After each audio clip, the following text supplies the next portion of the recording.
Hey guys, welcome back to Screenworthy, brought to you by The Mind Refinery. I'm your host, Kyle Bodanis.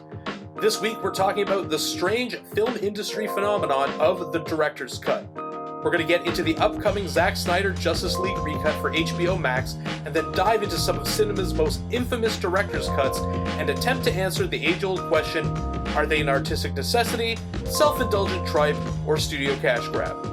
As usual, rate and subscribe our channel wherever you get your podcasts. Okay guys, here to discuss the interesting world of director's cuts are Mind Refinery Creative's John Neal. What up? And Boyan, not technical today. Hey.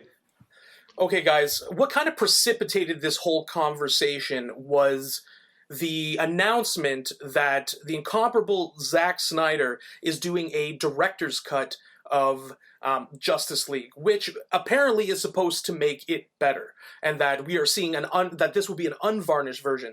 So HBO is kicking another $20 million investment into releasing either a 4-hour director's cut or a 6-chapter television miniseries like type situation, all to be released in 2021.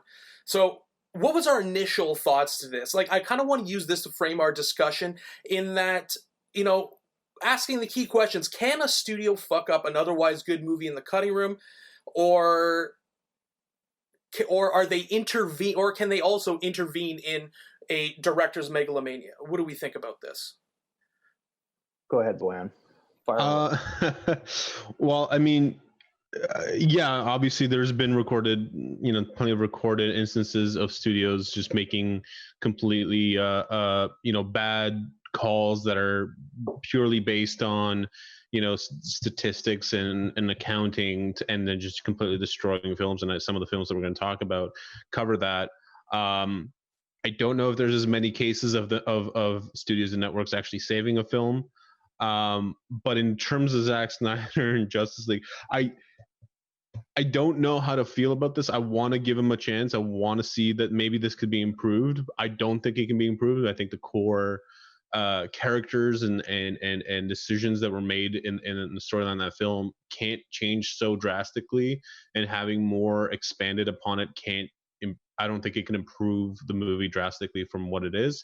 And I also don't understand how Zack Snyder, I think, holds a special place in Hollywood and history as being able to do a director's cut for every single movie that he makes. Like, I believe there's a director's cut of Sucker Punch, and that's a disaster of a fucking movie. Yeah, so. Did we miss something in that? Was there something I missed in that required a director's cut? You'll have to ask Andrew Lanza that question. Well, I did ask him, and he said, look, there's just more pretty girls fighting stuff, and I'm like, oh, okay, that's fantastic.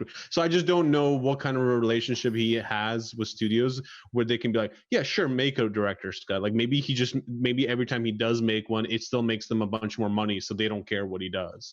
And that's probably what it is. But I just don't understand, because most of the time his films are mediocre-ish to me. Like there's some good ones, some bad ones. Nothing nothing like of the movies that we're going to discuss, nothing even comes close to that level of greatness. Yeah, like my first reaction when I heard about the director's cut for Justice League was, oh joy, I can't wait to see see this. I'm not really that excited for it. The rumors are that it's going to be 4 hours long or something. So that's what I heard. To repeat, either a 6-chapter television miniseries or a 4-hour director's cut, straight up. Right. Now, does that mean that they're taking all the Josh Whedon stuff, or are they leaving some of that shit in there? See, this is one of the big things that's discussed, is to what effect is it going to be a director's cut? Because obviously there's the Josh Whedon stuff, which I think is probably going to be fantastic, because I don't know why that wouldn't have been more taken in the first place. So I mean, I don't know how, what is this? Does either of you know the story in terms of how much was actually omitted in the original cut or was taken? From what I heard, I think it was 40% of the movie was Josh Whedon's stuff, and the other 60 was whatever Or it was the opposite. It was either 40% Zach and 60% Josh. I don't remember. It was one or the other, though. So there was a significant amount that was from Josh Whedon for sure. Is it Joss Whedon? Whatever. Joss Whedon. Whedon. I've been calling him. Sorry, I'm just a fan of his. So No, like, I've been calling from him Firefly days that I have to point it out. Honestly, I fucking love Firefly and have seen every episode of Buffy like 9 times, and I still am calling him Josh, except the musical episode, which is I think unwatchable. Which I'm sure lots of people feel free to roast me online, Buffy freaks, if you love the musical episode. Yeah, I was pronouncing it with a Sean Connery accent. Josh. I will say that the musical episode is unforgettable. Like it's if you've seen it and you're like, what the hell am I watching? But you're never gonna forget its existence. At least that much he accomplished something. I'm like, Spike can't sing. But back to the questions though, Kyle. Like, can a studio fuck up an otherwise good movie in the cutting room? Absolutely, they can do that. And as far as like a network intervening, right? Yeah, sure. They can also save it too. It can definitely happen either way. I think it's just a case by case basis, just how fucking bad the movie is. I mean, and they can do it earlier too, right? Yeah, I mean, sure. with Han Solo, I obviously you can't say it would have been better or worse with the original directors, I think. Yes. They decided to make that cut early on, and from the rumors, it's mostly they were trying to do their own thing, and Disney wanted to impart their control, and if you weren't going to play ball, you weren't going to be able to direct the rest of that film. Yeah. So I mean, with a powerful studio like Disney, you can definitely screw a movie beforehand. Yeah. Well, that would be the whole Star Wars thing would be an example of it, of the studio fucking up the movies as opposed to the directors. Well, I mean, Hollywood lore is like littered with that, and very few the studio saving it, yeah, because I don't know, I think I'm wondering if part of that is into the director auteur megalomania as well, in terms of the unvarnished creative vision must be it, but also the problem is with a studio or a network is a lot of it is by committee, so that's why I'm kind of wondering with this how what did they omit from the original cut of Justice League? Character development, we just took it out. And and they made kind of weird, visual effects that don't look real. You know what I mean? I think that this. I mean, obviously, when it came out, you saw the difference between what they were doing and what Marvel was doing, which I don't understand, because I felt that other than really the color grade on Man of Steel, it's there's a Zack Snyder LUT and he applies it to every single fucking movie he shoots. It's the Dr. Manhattan LUT. It's everything's a little bit blue and desaturated. Yeah. So I'm just wondering, okay, how could that movie have? Because I mean, it begs to the question is what came first, the shitty movie or the studio? You know what I mean? Did you bring a shitty movie in, or did they have to make it shitty? And I'm just wondering, why for all the movies is there director's cut? Is it a cash grab because they're going in on the Zack Snyder fanboys, fangirls as well?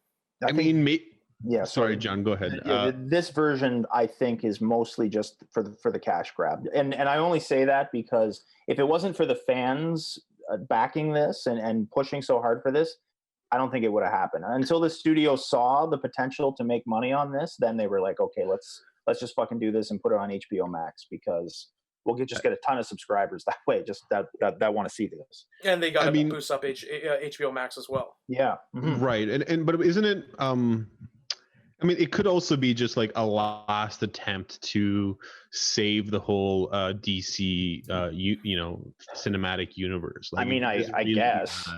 That's still under cash grab, but it's maybe this will fix things. No, that's the supreme cash grab. It's totally trying to save your investment that you just exactly. Yeah. So it's next 4D chess cash grab. Yeah. So it's I just need to make sure my thus far $750 million investment isn't going to be completely thrown down the fucking toilet.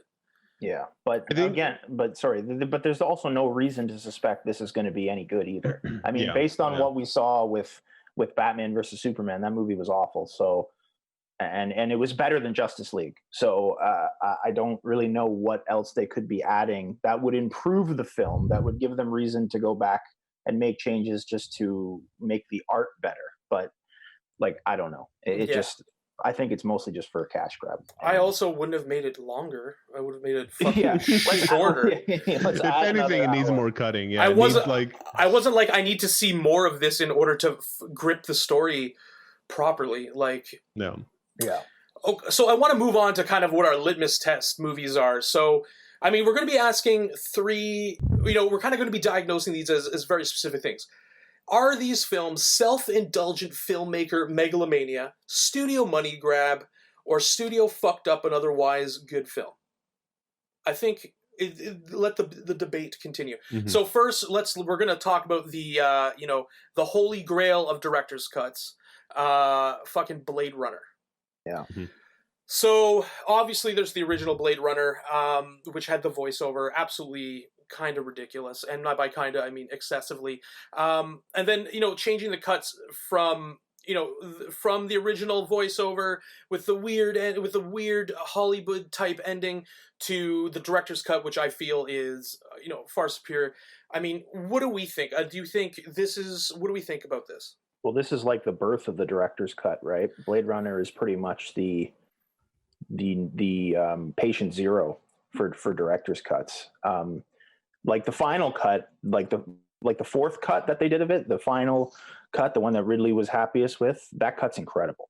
Like as opposed to the other three, like the director's cut's pretty good.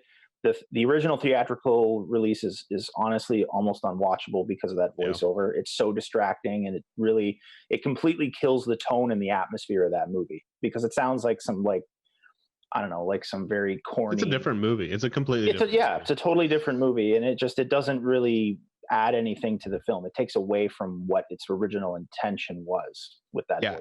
It's basically the focus group movie, so which is what led to. So they ran it through a focus group test, and they didn't like the tone, the original tone, and the ending. Where it had the didn't have the unicorn scene, didn't have the happy ending. They were confused about things. So the studio, which if you watch a lot of the behind the scenes, the studio's already been giving them problems the whole time. It is a very strange thing for a studio to make.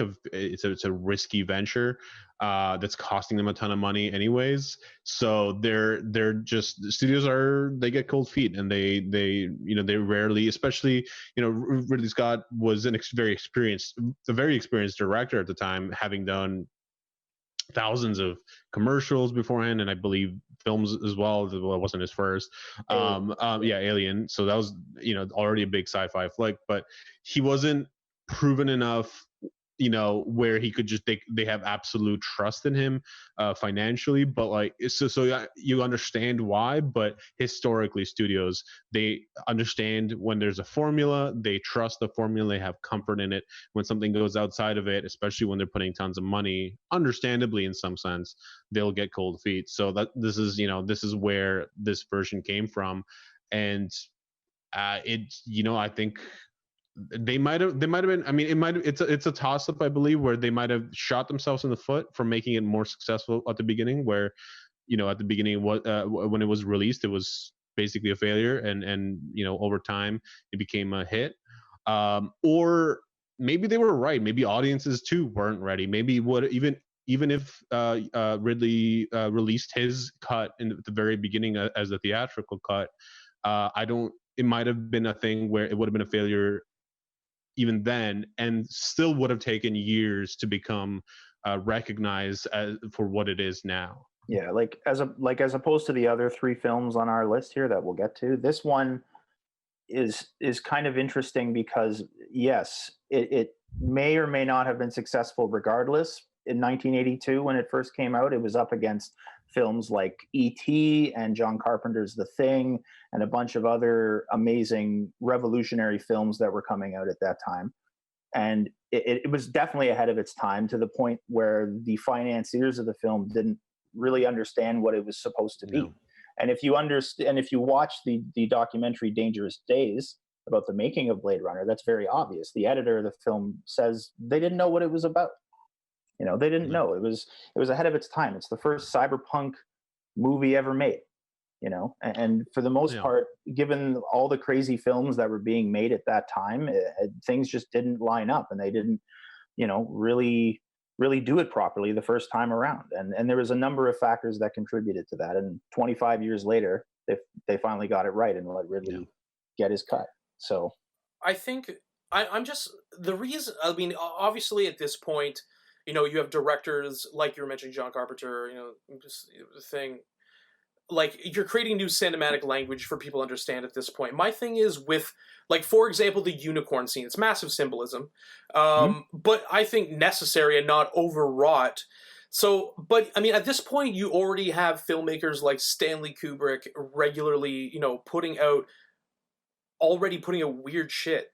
So why? So my thing is, like, actually, I think this was revolutionary from a number of points. Obviously, like being a cyberpunk, you know, kind of like the original cyberpunk fucking movie, but also, you know, like just it's also film noir, right? Yeah, so exactly. Like, and genre, it's genre bending. Well, that's what it's science fiction mixed with film noir, right? And tonally very European, tonally in terms of what it does. Absolutely. So I feel like the film audience, like, it's not revolutionary in terms of, you know, this idea of using symbolism and using that. It's just kind of new in applying those to those genres. You know what I mean? Like, and maybe even not though, because like Stanley Kubrick put out fucking 2001. So like realistically, if you can sit through 2001 and understand it, you can fucking sit through Blade Runner without the damn voiceover. Fucking, you know what I mean? So I guess my big thing is, now there is I mean, the voiceover for me is like the most egregious part of it. The voiceover, because like the ending, you can kind of get away with that. So like, for people who don't know, they kind of leave the ending of the director's cut open. It's they kind of, you know, Harrison Ford and Sean Young, they go through a fucking door, and then you're left to your own conclusions. But in the original, there's this whole, which is funny I mentioned Stanley Kubrick, because they use footage from The Shining, like to show this, like, going off into the sunset in a car together, and it's very not the tone of the rest of the fucking movie. Yeah.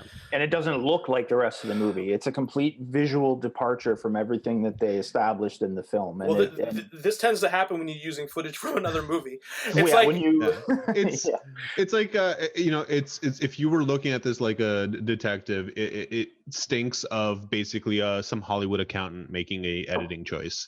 You know, it's like, oh yeah, you know, it's a happy ending, they go off into the sunset, let's do that cliche, like that's gonna go off well in this movie that I don't understand. Yeah, the whole movie takes place in the dark, in the rain, let's brighten it up right at the ending. It's like one of the moodiest like visual pieces that's ever going to be put together. And you know, like, they really sell. I mean, it's like downtown Tokyo meets noir meets fucking science fiction like, it's just this whole thing. And then they decided to kind of trample it. For me, this is the quintessential, if you want to look at why a director's cut is necessary, this is the film that I think that really kind of displays that. Yeah, for sure, it does. I think I'd like to point out the contrast between what Zack Snyder's doing and this director's cut. This movie earned a director's cut. Like, the you know, it was a failure on release, it didn't make its money, and then it's, you know, over time it sunk into the culture, and you know, the film, you know, probably starting off with the film nerds and critics and whatnot, but seeping into the rest of the culture to the point where it made itself culturally important and significant enough that it earned that director's cut, the trust of a director's cut.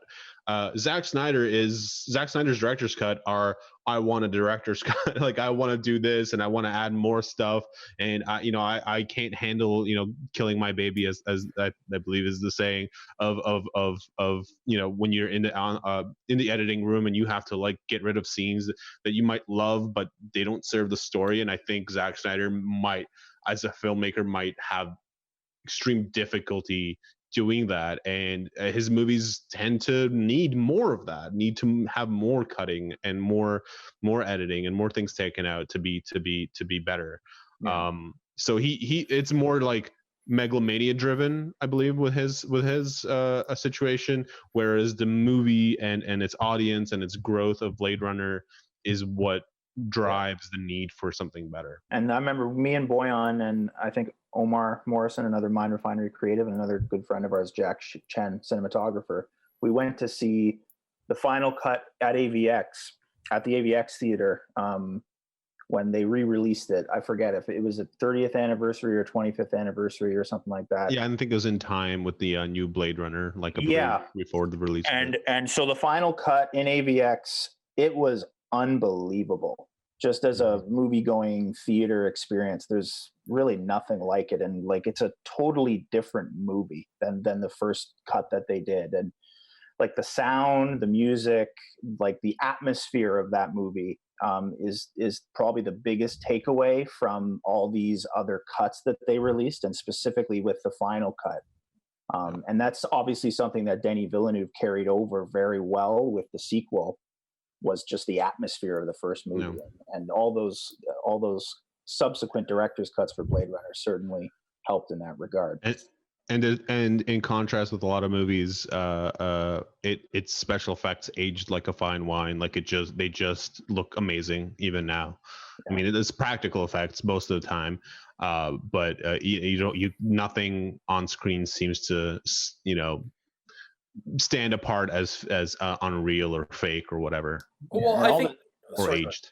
No, go ahead. So I think that's probably okay. This is in contrast to, because for those of you who haven't seen it, I mean, the big story changes are obviously in the the director's cut, but a lot of the visual and sound changes, like what they did was they added excellent wrapping to it. They really made what it could be. Like it really took it to where it could be, and I kind of contrast it in comparison to like what George Lucas did with the fucking special editions of Star Wars. So like if you're watching the special edition of Star Wars, if you fucking like any of the 3 movies, specifically Empire Strikes Back, when they're on Bespin, what he does with Bespin looks beautiful, and like it just really adds to it. The problem with that is that's the only good part of the entire fucking special editions, because the rest of it is just adding shit for the sake of adding shit. Yeah. Whereas fucking I feel like Ridley Scott kind of looked at the final cut as as if it's a picture, and he's like, there's areas where I should have added detail and background and to create to further atmosphere, and I thought that it was a really kind of a super tasteful addition to what it is that really kind of just finished it off. Because like every change serves the story. Like, even if it's like a visual change, it either helps the story move forward like it didn't in the previous versions, or it adds more detail that still serves the story and the world of the story. So, okay, guys, I want to move on to our next one, another big one, Apocalypse Now. There's obviously been multiple cuts of this movie. I don't think, not as many as Blade Runner. Blade Runner had and I didn't mention this, had apparently 7 cuts in total. And then obviously there's 3 or 4 that got made it out. I wonder have you seen any of the complete 7, like all the cuts? Like what is the availability of those? Okay. Blade Runner? I've seen directors and I've seen final. That's all I've seen as well. Yeah. Well, and theatrical, I guess, on TV. I went into a whole deep dive to see just like what the editing process was like. Apparently they came up with 7 cuts. Anyways, back to Apocalypse Now. So, I mean, in this movie, you have the Redux and obviously the latest one that came out, which I believe was the final cut as well. Yeah. It's not so much massive changes to this, it's massive additions, and like it doesn't have any cumbersome voiceover that is in the same way as in this one. I feel like the voiceover enriches it. Martin Sheen's performance is absolutely fantastic. What do we think of the additions to this? The big one is the addition of the 30-minute French mansion part of it. Like, what do we think about that? I struggled with what it did to the pacing of the film, but sort of thematically, I think it added a good thing. It felt basically it felt like here's a slight breath to take, like you could take a deep breath at this scene and just before the complete descent into madness begins, right, for the rest of the film. And I like that. I like as a viewer, I enjoyed that. And then I also thought about the what it's trying to say. And it's basically, you know, it's kind of, to me, it's representative of, you know, when the French warned Americans of, you know, get the problem of getting into Vietnam. Like, we lost in Vietnam, and it was an awful place to, you know, we lost this battle. You shouldn't get into this. And Americans are like, we're American. We're going to win Yeah, this. he's like, you lost the battle. Yeah. So you know, thematically what it does to the story, I think I actually enjoy it, just for the overall story and what it's saying about the war and everything. But just in terms of the pacing, it was just like, oh, and maybe it was because I'm seeing it, you know, a second or third time, and or first time with that cut, but like second or third time in the movie, so I know what's coming next. Maybe that's my bias there, but I just felt like the pacing was thrown off of everything, and I kept expecting, okay, when is the madness going to start?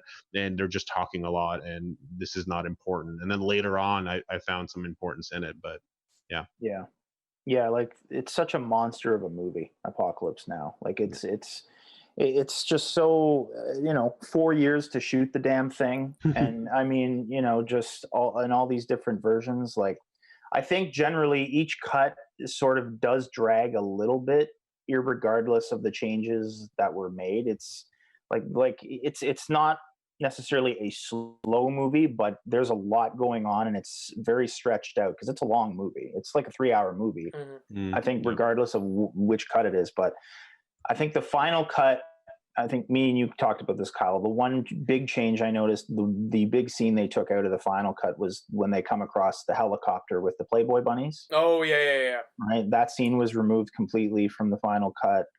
And was it the scene with the Frenchman that was, like, the whole thing was left in with the final cut, or was that also in the Redux? I believe it's in both. Okay. I mean, the whole thing, I mean, as Boyan said, like, the whole point of the French thing is this idea that, like, you know, people mention Afghanistan as a fucking graveyard for empires. Vietnam is roughly the same. It was for the Chinese, it was for the French, and it was for the Americans. I think that the idea, I mean, in most Vietnam films, you know, there's always an attempt to look at it through the French point of view as well, because of the previous colonial power. And it's almost like this reminder on the way in. Like, I can do without it because, like, I mean, as a history nerd, I like it, but it just, like, he's smoking hash with this, you know, female, and he's chilling for a bit, and you're taking a breath, but it, like, drags on. And I think that's like, this is a more, I mean, every Vietnam movie to an extent is personal, but part of this isn't evaluating the idea of imperialism or empire. It's looking at it through the lens of madness and what war does. Yeah. Whereas, like, you're not losing that message with that scene not being there. I think you lose the message if the thing drags on too long. Because what you're doing is, I mean, it's a slower paced movie. That's fine. He's developing a mood. First of all, I like this movie just in the way it was shot and in the, like, sheer bullshit and over millions of feet of film that they shot.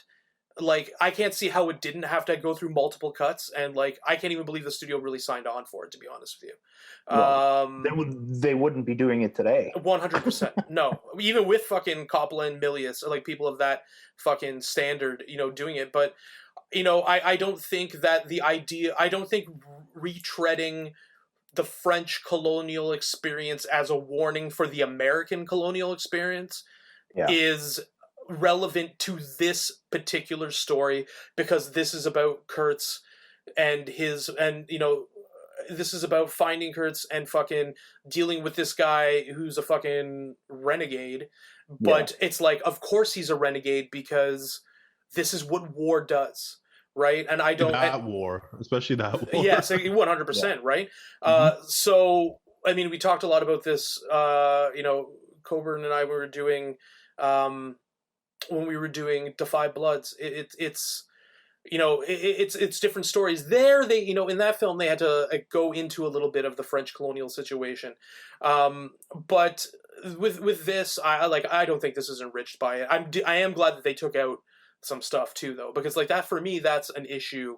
My issue with director's cuts in general, because, like, I'm always like, can we fucking cut this down? I'm never they're additive, they don't cut as much as they add. Yeah, so immediately I think of it through the prism of indulgence. Yeah. You know what I mean? So I mean, so that arrives at the self-indulgent filmmaker megalomania, studio money grab, or studio fucked up the otherwise good film. Yeah. So I mean, what do you guys think I about mean, I this think one? it was a good film without the cut. Yeah. Honestly, it is a classic without those cuts. It accomplished what it was going to do as one of the greatest Vietnam films ever made without those cuts. So, yeah, I think it's a little bit of indulgence. I mean, I think what I like about what it added and expanded, it's probably not something I would like as part of the just general audience. It's something I like as a filmmaker, maybe, but I don't. I don't think it was necessary to do a lot of these things, and I don't think the movie was like hamstrung by studios in its original in Yeah. terms of what the cut produced.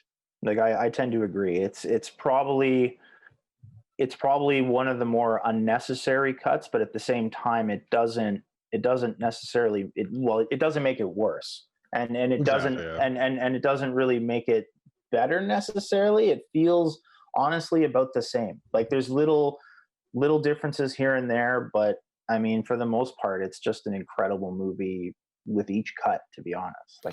it's incredible. It gives you more, but unlike Blade Runner, it's not a completely different film from the theatrical. It's just more of the same, with some things here and there that have been lost a bit by adding more time to it. Yeah. No, the first film, I mean, Blade Runner, the first cut of Blade Runner isn't a good movie. Yeah, that's what I'm saying. Yeah, the Blade it's Runner is the opposite. Blade Runner was like garbage that became good. And that's what, and that's kind of what I'm speaking to, is that I totally agree. And like with the only reason, like I feel like this is tolerated because, one, like you said, John, it doesn't take away. It's just not necessary as well. But, like it's unnecessary. It doesn't, it's not a requirement. Blade Runner, you have to change it. Like this for me, you can tolerate this and even want to go see it because it's Francis Ford Coppola and like at his filmmaking best. So if you get to spend more time with that, you're obviously going to acquiesce to it, for a certain, to at least see what the hell it is. Sure. So like I felt that that's cool because I'll always like watch a master doing what he's doing, but at the same time I'm kind of like, this is slightly self-indulgent filmmaker megalomania. But at the end of the day, as a filmmaker, I'm like, if I went through all of that to do this fucking flick, maybe I would have, just done whatever the fuck I wanted. And the one good thing I will say about it, for those of us that still purchase Blu-rays, is that after they released the final cut, it came with a copy of Hearts of Darkness, the documentary. So that was the positive thing about them doing the final cut. That is what I miss about DVDs and Blu-rays, is all those extras. Like, do they even shoot extras anymore now that all you get is, streaming? Not to that extent. They're not making full documentaries. Well, I love those. Movie, right? I love those. And how many of those documentaries created filmmakers, future filmmakers? Like for me, I mean, we're going to talk about Lord of the Rings, but just quickly, Fellowship is what made me want to become a filmmaker before I even knew that I wanted to be one. But I was stuck with the question of, oh my God, how did they fucking make this? This is incredible. Mm-hmm. And it led me down the path, later on, of discovering more and then looking at all the behind the scenes. And I think that's, I know it's off topic here, but we've lost something really great by not having behind the scenes options as big as they were in DVDs and Blu-rays in streaming platforms. I feel like the last movie that really did it well was Dark Knight, because they were releasing like 20-minute how this is put together, meeting these people, going through the different departments and how they're doing things. Mm-hmm. I feel like now, like if you've ever, to all the listeners who have registered for a festival before, the festival aggregating site will always be like, send us these promotional materials, and it's always just a list of minimum production, like promotional materials. And I feel like that's what they do now with films, right? Like you don't get, like, I think right now in films, like if they're doing a if you're getting a director's cut or something, it should be coming in like this fucking zip package where you're getting a little documentaries, some like interviews, because like some people want to see how the sausage is made. That's one thing and for those of you who haven't heard on the internet, I actually lost John Neal's copy of Hearts of Darkness, and then fucking and fucking found it again. And John Neal's like, whatever, I bought a fucking $50 Criterion Collection for fucking. I don't fucking need it to. I got a fucking 16-inch fucking copy of that fucking documentary, son. So like, I would think that maybe I would have a more, I would have a more harsh opinion of this if I liked the director and the movie less. But also like, fucking Zack Snyder, like HBO is putting another $20 million in it. So like so it depends too. It's like, what are the resources? So I want to move on, gentlemen, to what I think is probably a runner-up to Blade Runner, in that the movie is completely fucking different without it, without the additions. Kingdom of Heaven, another Ridley Scott. We mentioned Zack Snyder needing a fucking director's cut all the time, and fucking Ridley Scott is doing. The only thing about Ridley Scott is I think sometimes most of the time they're fucking necessary. Listen, the one thing I will say about Ridley Scott is he does these director's cuts to improve the story most of the time. Like, I can't think of another director's cut that he's done outside of Blade Runner and Kingdom of Heaven. Like, has he done another director's cut of like other movies? Like, is there like an Aliens fucking director's cut? I don't think so. I think there might be one for Legend. I think there's a director's cut for Legend, and I think he may have done like a slight director's cut for Gangster, but I can't fucking I can't remember. Here's the thing, though. I feel like his cuts come out like way after the movie, whereas this just feels like, oh, we released the shitty version. I need a director's cut to make it better. You know what I mean? Right after, like within a very short amount of time after the release. So I have a question for Blade Runner. When did the director's cut come out as opposed to the original theatrical release? I think the director's cut was late 90s, early 2000s, maybe. Okay, so here's what happened.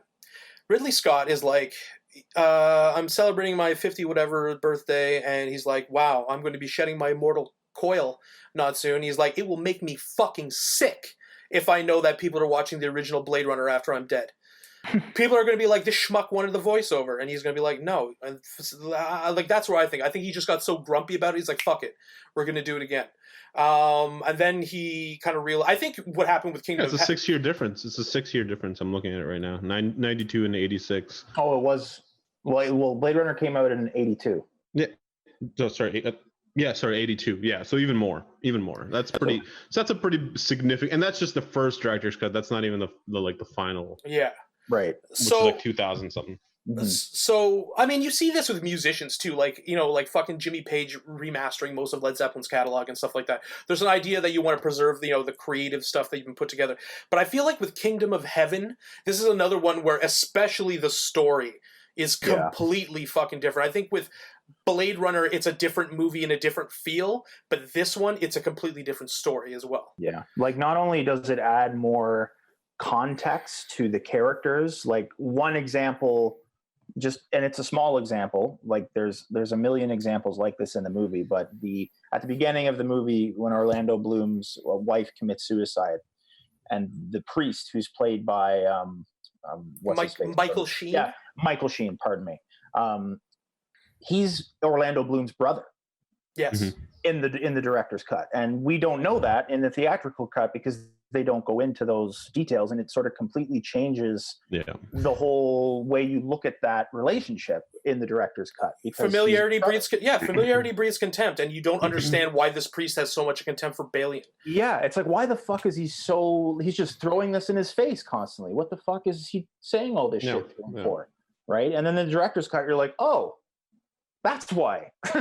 Yeah. I mean, it's like he's greedy, he's jealous. I mean, he probably knew something about his brother's parentage and hated that, or I mean, there's motivation. They establish motivation for these characters and their interactions and why they exist, whereas that doesn't didn't exist before, and I find it funny that even though the changes are different between Blade Runner, theatrical and directors, and what was changed, what was changed in the Kingdom of Heaven, it seems that the source of like the core reasons are kind of the same. You know, the studio was, hey, let's cut all this extraneous crap because we want to make it a short and sweet, you know, Hollywood-esque, you know, swords and sandals for the epic movie without it being too epic. For the listeners, listeners in this case, the extraneous stuff that the studio thought was story.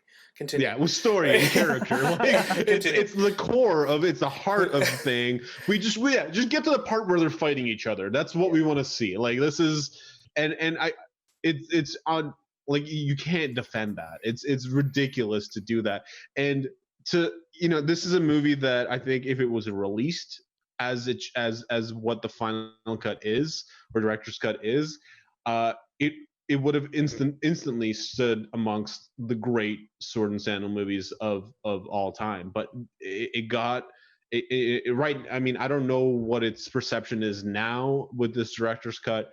But I always thought I liked it then, but I liked the director's cut way more. Oh, yeah. And I think it deserves its place amongst the greats. I mean, Gladiator is amongst my favorite movies of the modern 20 years old swords and sandals movies, but it deserves a spot amongst the greatest in history because it just.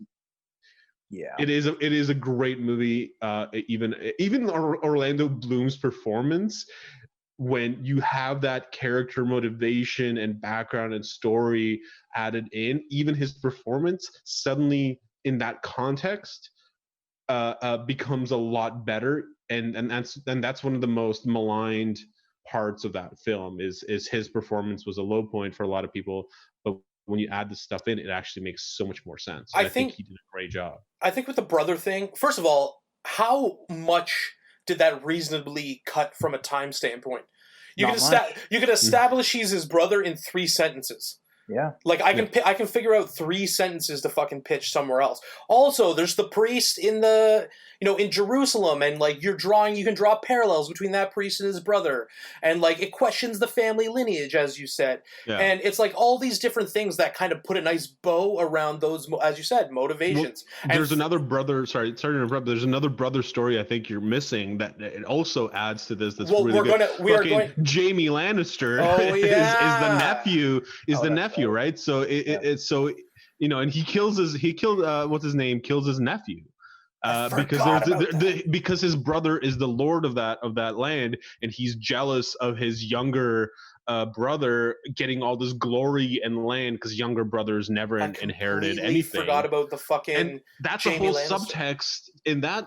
Sorry, remind me the character's name. I can't forget. I can't believe I don't remember it right now. Who is it? Liam Neeson's character. Oh, that's I can't remember. Godfrey. Sorry, yeah. Godfrey. Yeah, so that's a whole subtext to Godfrey's story and how and then it also informs Balion's story, like that whole thing between brothers and jealousy and greed and everything. Yeah. So it's in the beginning of the movie. Like he kills his nephew in the beginning of the movie because of his brother's jealousy that was established when they were sitting eating dinner. Yeah. So it's yeah. And the other big one, obviously, and this is, I think, the biggest one in it is, I mean, the character Baldwin, played by an uncredited, what's his fucking name?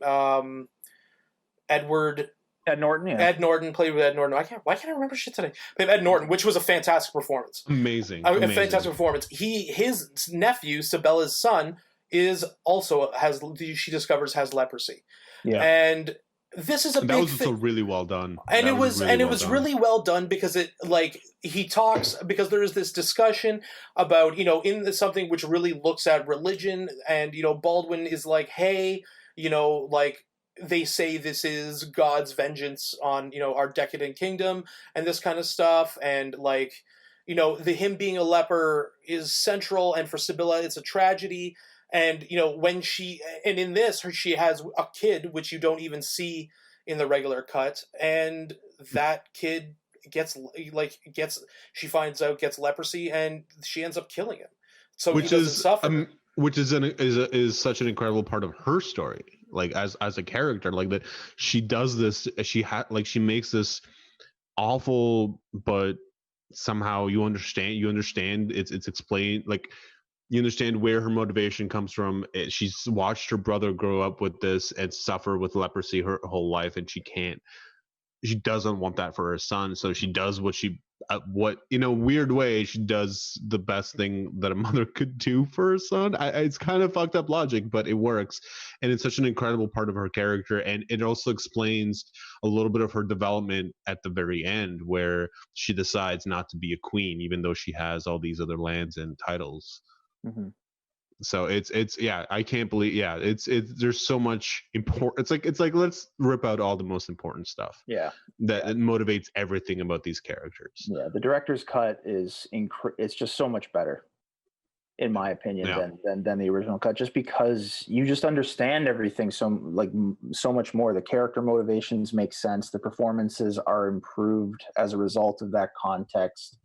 And it's a hidden gem as far as it being a swords and sandals movie. Like it's a really, really good fucking movie. Well, it comes on. I mean, it really gets buried by Gladiator. That's why I think which another Ridley Scott movie, of fucking course, fantastic. Right? Yeah. I think that I mean, like, because the big part of the plot revolves around, in any cut of the movie, Sibylla realizing that Guy is a piece of shit and that he can't become, king of Jerusalem, and her having a son by him makes it more, like, makes that idea of, like, giving him up to be with Balian, like, more conflicting, and realizing that, the father of my child is a bag of shit, and I for the good of the kingdom and for what's really in my heart, I'm going to go with Balian.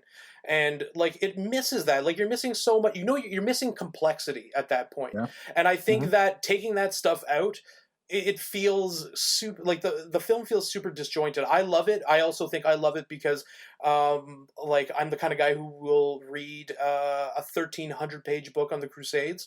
Yeah. By the way, John, I'm finished with your 1,300 page book on the Crusades. You can keep it.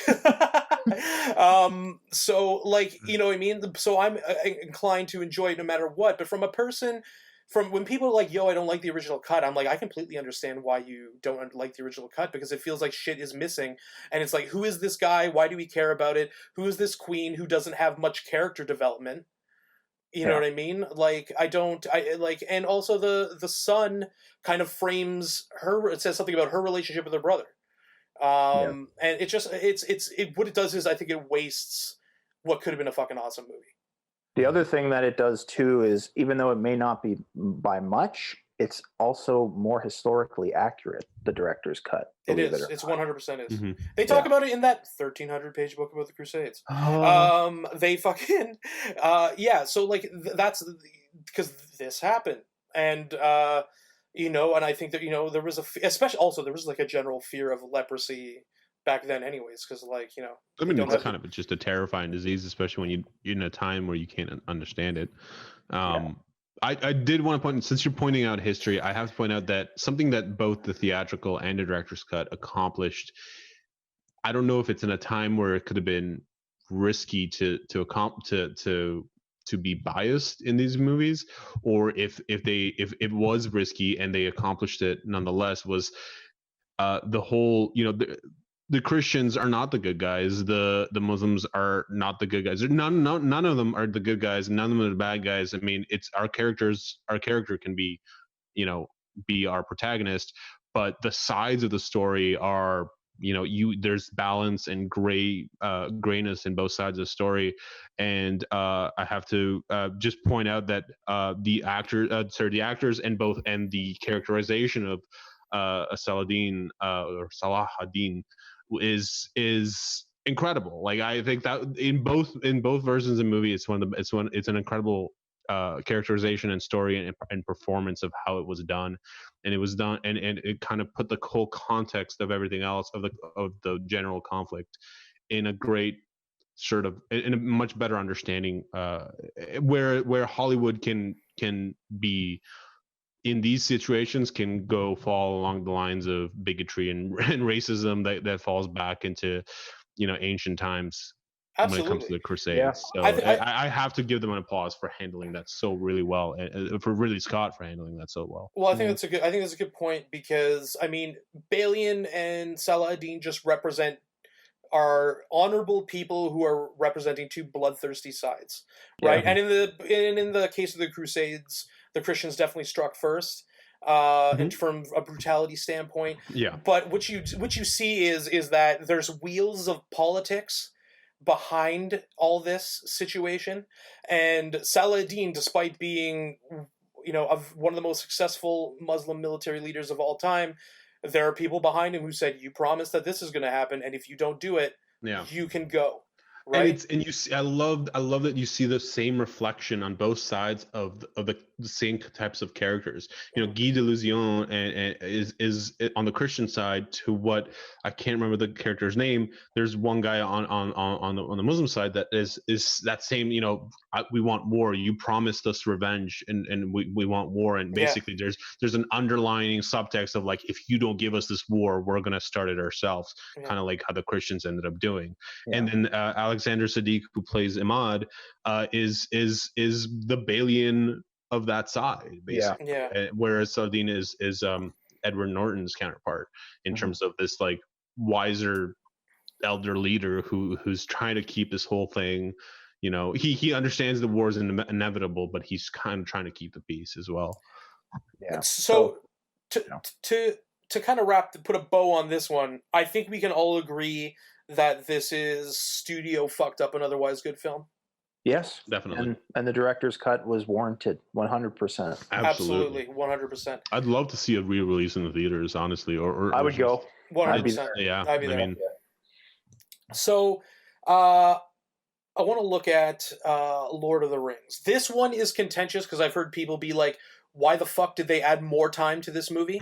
Because especially Return of the King, you're like, oh, it's like, because it's like that in the book. It's like 2/3 of the way through the book, Sauron is gone, and then it's like the end of it. Yeah. And it's just like, and it's like they're just returning to the Shire. There's traffic. Guys are taking boats fucking places. Elves are going elsewhere. So let's look at the Lord of the Rings trilogy to kind of close here. First of all, did they need to do this? No, they didn't. However, yeah, with an asterisk, the theatrical cuts are still my favorite of them. Like the extended editions don't make the films worse. They make them maybe a little richer, but all the extra material that they put in is pretty dope. Like, it's like, if you're a fan of Lord of the Rings, that's what it's there for. It's there if you're a fan of these movies and of the lore and of the books. Yeah. And all of that. So is it necessary as far as the films are concerned? Like, was it necessary for Blade Runner and Kingdom of Heaven? No. But, give me it. I definitely want to see more, because it's the best trilogy ever made. Just give me all the extra shit that you can. Let's just go. Yeah. Just give me it. So for me, I mean, I'm a huge Lord of the Rings fan, both books and movies. It's like I was mentioning earlier, kind of launched my whole curiosity about this whole industry and career. And then I watched the aftermath, the fans' reactions years after to these films has always been, and these are fans who don't know, the problems of turning a book into a film and don't understand what can be lost. There's a lot of disrespect towards Peter Jackson for what was cut out and what wasn't included and whatnot. Tom Bombadil. Yeah, but completely unnecessary. Completely unnecessary. And if it was most of these scenes, if they were added, if they followed the book to the T, it would be the world's longest, most boring movie. So there's that. But then if you watch the behind the scenes, and especially since this was an epic where they shot all three movies one right after the other before releasing any of them. Yeah, Peter Jackson and Fran Walsh are the most hardcore Lord of the Rings fans, book fans, and they really, really, really tried to do the best they could to be authentic to the book, and they deserve so much more praise for what they did in doing so. They still had to make a movie, and for me the extended scenes are basically, look, we shot this because we wanted to be authentic, but when we sat down as filmmakers and the editor, we still had to make a movie out of this that people are actually going to be able to sit down and watch without losing their minds, because try and sit down and watch all three movies or even one movie in a single sitting, extended movie, and try and watch it with your family and friends who are not hardcore Lord of the Rings nerds. Mhm. And they're gonna get up, they're gonna be on their phone, and they're like even then when it was released, the patience for that didn't exist. So like basically like John said, I love the original theatrical cut. I think that should be the official cut, but I also don't mind the existence of the extended when I want to sit down and nerd out and sort of be more in that world and see more of that world that I love. So I like that it exists, but I don't think it should be thought of as the one you should watch, the one you should recommend to other people, or anything like that. Yeah, and at the end of the day, I mean, no harm, no foul. They shot all these things. These are things that were just cut out of the movie. And I mean, the Return of the King extended cut is 4.5 hours long. Like it's like they added on like another hour and like a half to the movie with the extended cuts. I could drive to Michigan before that gets finished. Yeah, like you would be out of your car eating popcorn and a hot dog at Little Caesars Arena by the time the movie ends. So like you'd have already parked your car and gone in. So, and the key question is that do we lose anything about the characters or the story by not watching the extended cut? No. You completely understand who these characters are, their motivations, and where they, you understand so much of the world from just watching the theatrical. You just get more. I think for this, like, if I was to think of movies that before they came out, what is most likely to have a director's cut, it would be this one, given how contentious. Like, it's hard, as you said, Boyan. It's hard. Like, the problem is Lord of the Rings is like it's in the pop culture consciousness. You know what I mean? Led Zeppelin. Can I just expand on that 1 second? It's in the pop culture consciousness for generations. Your grandfather might have read those books, and your father might have read those books, and you read those books, and now Peter Jackson has to sit down and make that movie. Exactly. I read those books because my mom was like, "You should read these books." Also, think about it. There's literally Led Zeppelin songs that are about Lord of the Rings. Exactly. The Battle of Evermore, Misty Mountain Hop. So this generation of people who are listening to fucking rock music who are like, who the fuck are these guys talking? Who the fuck are these guys? And add on top of that it was considered an unfilmable, unadaptable book because of the scale of it, and they had to literally invent technology to prove it to a studio that it's possible. Well, this is the whole thing, because it's in that zeitgeist / it will always be in the zeitgeist because of its popularity, like the book's popularity. Like, trying to, like, it's a hard ask, because like, how the fuck are you going to make people happy? Because you have these guys who are like the Tom Bombadil, blah blah blah blah blah, that should be in it.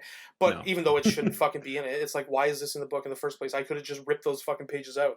And I fucking love the book. I love the books. But like, the whole thing is that it doesn't take anything away from it. But at the same time, the only scene where I'm like, this shouldn't be in it is like in Return of the King. Remember when they go outside the gates of Mordor and that dude comes out to parlay with the them? Mouth of Sauron? Yeah, and I'm just like, okay, you don't need this guy. Honestly, I rewatched it. I'm like, I like that moment because I know what happens after, but I like that moment where Aragorn sort of like, he sees through the lies of basically Sauron, and he's like, there's a darkness that's this guy's trying to put on into the minds of all the whole party there that's talking to him, and that's when Aragorn like takes, Aragorn takes the reins of being a king, and he's like, I see the lies through this, and cuts it. It's a cool scene. I think it's a cool scene in terms of what he does, but the Mouth of Sauron is whatever. I don't know about the representation. I'm gonna push back on that and be like, first of all, why are you guys listening to anything Sauron says in the first place? Sauron's not gonna Sauron's not gonna keep it 100 for you. He's not gonna be like, all right guys, listen, honestly, just to save you some trouble, We killed the hobbits. They're dead. So if you guys want to go back to Gondor, right, Yeah. we can just forget this whole thing happened, and you might see some orcs. It's Actually, going to be dark. let me reinforce what you said. Why are they parlaying with Sauron at all? This is like a world-ending evil they've been fighting for generations upon generations. Yeah, but let's talk. Thousands. Let's talk and let's give him a chance to leave Mordor on his own accord. It's like Goebbels. It's like Goebbels just showed up to fucking Eisenhower and was like, "Listen, I think we can work this one out. I think we can. I think I got a deal that you are gonna fucking take in a second."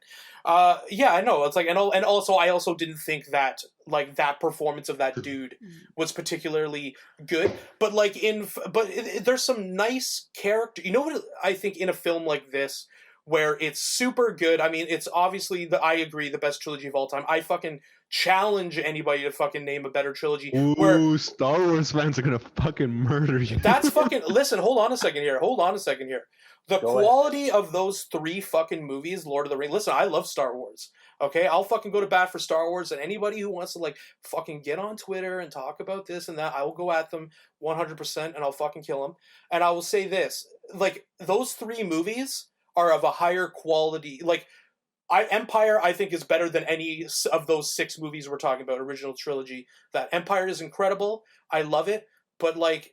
It's not consistent. Yeah. It's exactly. It's not at the same level that those 3 movies are. Like one of them won a fucking Oscar. Yeah. Like you know what I mean? Like, and there's elves in it.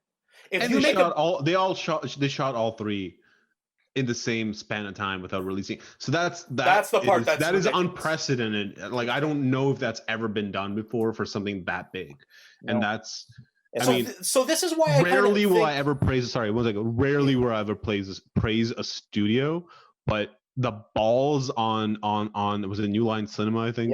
Yeah. The balls on them to support this many years of filming of this movie without a single thing being released. This was their biggest. This was their both New Line's biggest film since Scream. I'm kidding. Continue, John. No, like there will never be another trilogy like this ever again. Just as far as the production, how they shot it, the freedom they were given to shoot it. Like hats off to New Line Cinema. Mark Ordesky and Michael Lynn are the 2 executive producers from New Line that basically greenlit the trilogy. And I think originally Peter Jackson was going to do 2 movies because he didn't think the studio would let him do a trilogy. And then when he told the executives at New Line, they were like, "Isn't it 3 books? You should do 3." And then Peter Jackson's just like, "Oh shit, seriously? Okay." Oh, so whoa! I got a question then. Yeah. Why didn't someone tell him when he was doing 3 movies for The Hobbit that it was only fucking 1 book? Well, because that was a studio-driven decision. That wasn't Peter. That's the opposite. I know. That's what I'm saying. I'm like, why the fuck? I'm like, shouldn't these guys just be like? First of all, The Hobbit isn't even that long. Yeah. No, it's like a half of one of the books is in length. It's 290 pages. Yeah, no, it's literally the opposite where there's a bunch of investors like, oh, now that this IP exists that is mega fucking tons of money in Lord of the Rings. Yeah. And there's like, I don't know, there how many, like 6 or 7 investors involved in this. It's like, let's milk it for all it's got. And then they give it to what was the director? Guillermo? Yeah, and Guillermo, like he pulled out. I don't know the actual reason, so but he pulled out, or he got out of the film, and Peter Jackson got stuck with like a really shit situation. Like if you watch some of the behind the scenes, he was literally making it up as they went because he had no prep time, unlike the Lord of the Rings where he had so much prep time. Yeah, and that's why they decided to use VFX for orcs and all that shit in The Hobbit. And it didn't look anything like the Lord of the Rings. Like, and I don't blame Peter Jackson at all. No, I don't either. It's just unfortunate that he was stuck in that situation. But I mean, like this trilogy, the Lord of the Rings trilogy, man, seeing Fellowship for the first time in the theater, the scene where the Balrog and in the Mines of Moria where they're on the stairs that are breaking away. It's like, one of the greatest scenes there is. It's fantastic. And that score, Howard Shore, you fucking genius. That score in that moment is like half that fucking scene. Yeah. I will say this about Fellowship in terms of the director's cut. You get to spend more time Boromir, which I enjoy. Yeah, Because because Sean Bean's performance was incredible, and he was redeemed at the end, even though he's trying to go after the fucking ring. But like you get, because I mean, there's this whole scene he has with fucking with in Lothlorien, I think. Yeah. Mm-hmm. So you know what I mean, and you're starting to like you get to understand him more, and how like, and it kind of links to, you know, how, you know, the relationship between him and his brother that you don't see together, but like is referenced, you know, in Return of the King. Like those are things where I'm like, okay, I really enjoy that. But then there's like this part, I'm trying to remember, it's in Two Towers, I think, where he's like, I can't remember the name of the female character, but he's like, she looks dead, and he's like washing her and stuff. Éowyn. Yeah. And I think there's a whole thing in the books about how Éowyn and Faramir fall in love in the healing houses of Gondor. With it's just like it's even in the books it felt unnecessary, other than like giving Éowyn a happy ending, because Éowyn had been, you know, like she fell in love with Aragorn. She was turned down. She was there before for Theoden, and like she helped Theoden for so long, and was this creep was pushing himself on her for years. Like basically, I think in the book, even in the books, it was just like giving Éowyn some sense of joy in the rest of her, in the ending of her story, and that's kind of where that scene comes from. Yeah. So like my favorite of the three, but it was unnecessary. It was unnecessary. And the music, there was just like, it just all of a sudden it's just like a montage with like this music that doesn't even feel like thematically similar to the rest of the music in the movie, but kind of. It was off. It was weird. Yeah. So I think we can. I mean, this one's a little harder. Are we saying self-indulgent filmmaker megalomania, studio money grab, or studio fucked up an otherwise good film, or is it just we want to see a little bit more? If anything, honestly, if anything, money grab, only because, you know, people went out and bought the extended cuts just to see the extended cuts. But at the same time, again, with an asterisk, because it felt just like it was for the fans. Like it was a nice thing to have, and no one was like, oh, this is just a fucking cash grab, whatever. It's like, no, this was actually just like quite nice, like a nice accompaniment to the theatrical cuts if you're a fan. Basically, I think what John is implying here, we need a fourth category. It's just artful money grab, some nice fan service is. I was gonna say some nice fan service. Artful fan service. Yeah, okay, fan service is good, because I mean, they made money, but like, really, no. But all listen, want more of that world. Listen, if you make a good product, take my money. Yeah. Because 100%. That's what it's all about. If you make something good, I'm going to give you money for it. And anyways, guys, that is a good place to wrap up. Absolutely fantastic. Thank you so much for your time. Thank you. We'll talk to you soon, guys. All right.